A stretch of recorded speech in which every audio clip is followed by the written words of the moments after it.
নমস্কার, অলুই ইট চ্যানেলে সকলকে স্বাগত।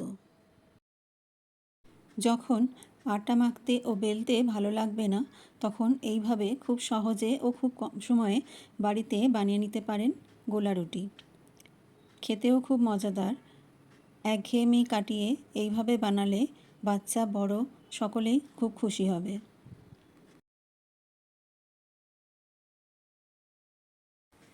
প্রথমেই আমি ভেজিটেবলগুলো কেটে নেব। আমি নিয়েছি গাজর, ক্যাপসিকাম, পেঁয়াজ ও কাঁচা লঙ্কা। ভেজিটেবলগুলো আমি মিহি করে কুচিয়ে নেব। যারা পেঁয়াজ খান না তারা পেঁয়াজটা স্কিপ করে যেতে পারেন, আর আপনারা চাইলে এর মধ্যে ধনেপাতা এবং বিনসও কুচি করে দিয়ে দিতে পারেন। সমস্ত ভেজিটেবলগুলো আমি কুচিয়ে নিয়েছি। এবার একটা বড় বাটিতে নিয়ে নেব 2 বাটি আটা। মেজারিং কাপের মাপ করলে 2 কাপ হবে। দিয়ে দেব লবণ। আটার সাথে লবণ মিশিয়ে নেব।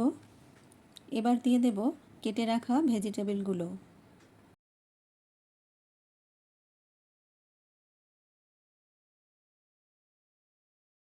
ভেজিটেবলগুলোও আটার সাথে ভালোভাবে মিশিয়ে নেওয়ার পর দিয়ে দেব একটা ডিম।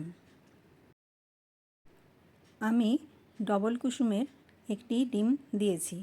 এখন সব কিছু মিশিয়ে নেওয়ার পর অল্প অল্প করে জল দিয়ে একটা মিশ্রণ তৈরি করে নেব।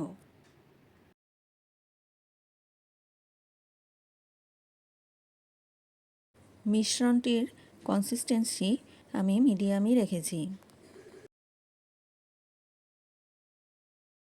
একটা তাওয়াতে রিফাইন্ড অয়েল বা সাদা তেল দিয়ে তেলটা গরম করে নেব।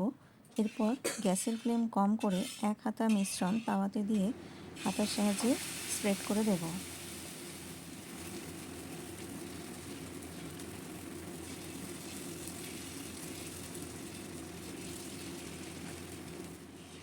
কুড়ি থেকে 30 সেকেন্ড অপেক্ষা করার পর যখন রুটির ওপরের নরম ভাবটা বা কাঁচা ভাবটা আর থাকবে না, তখন রুটিটাকে খুন্তির সাহায্যে উল্টে দেব।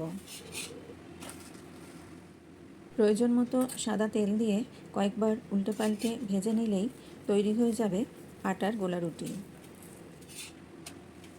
সকালের জলখাবারে অথবা বিকেলের টিফিনে খুব চটজলদি বানানো হয়ে যায় এটি।